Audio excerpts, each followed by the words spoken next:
The day the HOA letter arrived, a chill ran through me that wasn't from the autumn breeze. It wasn't just a notice, it was a declaration of war. They'd banned me from parking my disabled son's ambulance in our driveway, a vehicle that was his lifeline, claiming it ruined the neighborhood's look. My 15-year-old son, Noah, depends on that ambulance for safe trips to medical appointments, and without it, his fragile health could fail.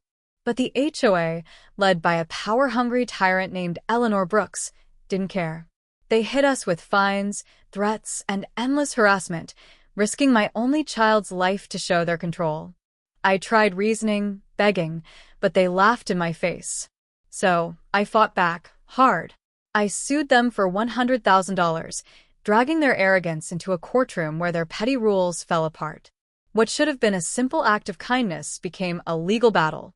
By the end, the HOA learned a lesson they'd never forget. Mess with a father's child, and you'll pay a heavy price. 2 years ago, my wife, Anna, Noah, and I moved to Maple Grove, a fancy neighborhood we never thought we'd call home. It had perfect lawns, matching mailboxes, and a polished look that screamed wealth.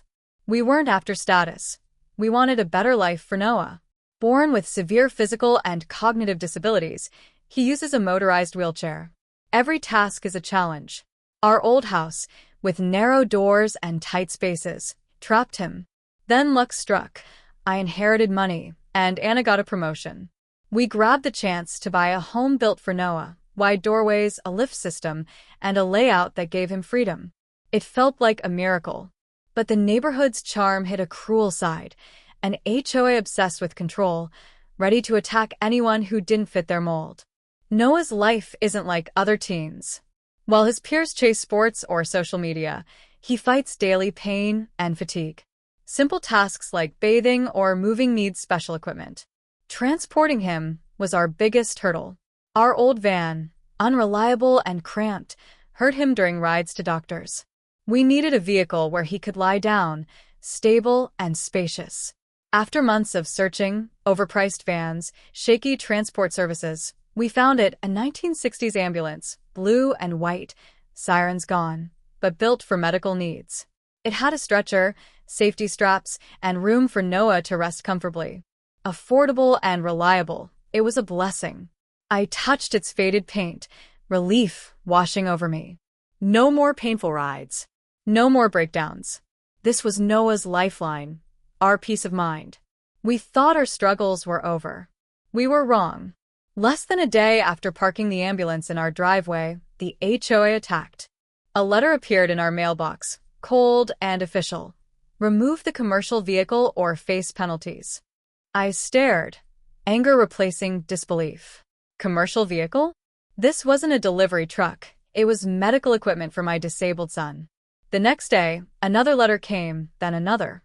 Each morning brought a new threat, like a hunter circling prey. They knew Noah's condition. Neighbors had seen his wheelchair, and the ambulance's purpose was clear. Yet they didn't care. To them, it was an eyesore, a flaw in their perfect community. Their rule banned commercial vehicles parked overnight, ignoring that our garage was too small and street parking wasn't safe for a vehicle this size. They demanded obedience, no exceptions, no kindness. I sent letters explaining Noah's needs, the ambulance's purpose, and the lack of alternatives. I begged for understanding, stressing it wasn't a business vehicle, but a necessity. Their replies were cold, identical. Your vehicle violates HOA code. No mention of Noah. No trace of humanity. Then came the fines, $120 a day. Every day the ambulance stayed, the bill grew. The first fine hit like a slap, $120 for choosing my son's health. They thought they could bully us into giving in, that we'd break under the money pressure. Anna, always the peacemaker, urged a compromise. Let's park it somewhere else, she pleaded, stress lining her face. I hated it, but I couldn't watch her suffer. We found a lot 3 miles away, a rough patch of asphalt with dim lights and broken cars. Every night, I drove the $40,000 ambulance there, Anna following to bring me home. Our neighbor Clara watched Noah during the 25-minute ordeal. It was humiliating, risky, and wrong, but the fines kept us trapped. I burned with anger, but played along, waiting for my moment. The HOA thought they'd won, but I was done writing letters. I needed to face them. At the next HOA meeting, I walked into a room full of hostility. Board members avoided my eyes, offering fake smiles. Eleanor sat at the center, her stiff, dyed hair unmoving, lips a thin scowl, oozing disdain. I stood, voice steady. This ambulance is for my disabled son. It's not commercial. It's his lifeline. We'll repaint it, modify it, whatever it takes to keep it accessible. I hoped for discussion. Instead, Eleanor rolled her eyes, smirking. Rules are rules, she snapped. It's a commercial vehicle, and it's ugly. Use something else. The room went quiet, her words a sting. She'd called Noah's lifeline ugly, dismissing his pain. There are other vehicles, she added, her voice cruel. You don't need that junk cluttering our neighborhood. Anger surged, but I pushed forward. Doesn't the HOA follow anti-discrimination laws for disabilities? Her smirk grew. Discrimination? She boomed, voice dramatic. How dare you defame us? She spoke over me, shaming me before the room. A board member, John, tried to speak. Eleanor, there's no. She cut him off. Voice, I see. Don't speak on what you don't understand. The room froze, her power suffocating. She wasn't enforcing rules. She was craving control, silencing anyone who dared question her. I left, tears burning, defeated but not broken. Outside, a car slowed. It was Mary, a board member who'd tried to speak. Can we talk? She asked, eyes fierce. What Eleanor did was wrong and illegal. My pulse quickened. Illegal? She nodded. My brother-in-law works for HUD. The HOA's violating the Fair Housing Act and ADA. Call him. She handed me a business card, a lifeline of her own. That night, I called her brother-in-law, a housing attorney. I shared the story. The ambulance, the fines, Eleanor's cruelty. He didn't hesitate. They're breaking federal law. The Fair Housing Act protects your right to keep that ambulance as a reasonable accommodation for your son's disability. This is a clear violation. Relief flooded me. For weeks, I'd felt helpless, but now I had the law. Sue them, he said. I gave the HOA one last chance, requesting a meeting. They agreed, not to talk but to gloat. In their office, Eleanor sneered. Begging again? Rules apply to everyone, even with sob stories. I stayed calm. This is my son's life. You're making it harder. She laughed. You're dramatic. Find another vehicle. Fighting us never works. No one beats the HOA. I met her gaze. We'll see. I walked out, her smugness fueling me. With the attorney's help, we built a case.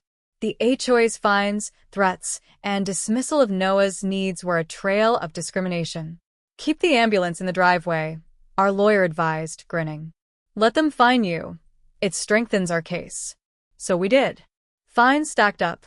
$120 daily, $2,400 in 20 days, $3,600 in a month. Each notice was evidence, their arrogance our weapon. Then they escalated, sending a letter threatening to tow the ambulance or put a lien on our home. Our lawyer pounced. They're threatening a disabled child's transport. That's their downfall. We sent a cease and desist letter, demanding they stop the harassment and withdraw their threats. Then we filed the lawsuit, not just for the fines, but for the stress, humiliation, and attack on Noah's dignity. We demanded $100,000, a number that shook Eleanor's confidence. When the court date arrived, the heir was charged. Our legal team targeted Eleanor, the ringleader. In court, she doubled down, whining. It's ugly. It ruins the neighborhood. The judge's face was stern, his eyes sharp. HUD lawyers tore apart her defense, exposing the HOA's violation of federal law. The judge leaned forward, voice firm. You harassed a family, fined them, threatened their home, and tried to remove a disabled child's lifeline because it was ugly. You should be ashamed. Eleanor shrank, her arrogance gone, eyes on the floor. I award the plaintiffs $100,000 for emotional distress and violations of the Fair Housing Act. The gavel fell, and justice landed. Eleanor left, head low, defeated. Word spread fast. She resigned, no fanfare, just a quiet exit. Mary, our ally, became HOA president, promising fairness. The ambulance stayed in our driveway, Noah's lifeline secure. Anna and I felt peace, not just for the win, but for Noah's future. Neighbors whispered about Eleanor's fall, some apologizing, others inspired.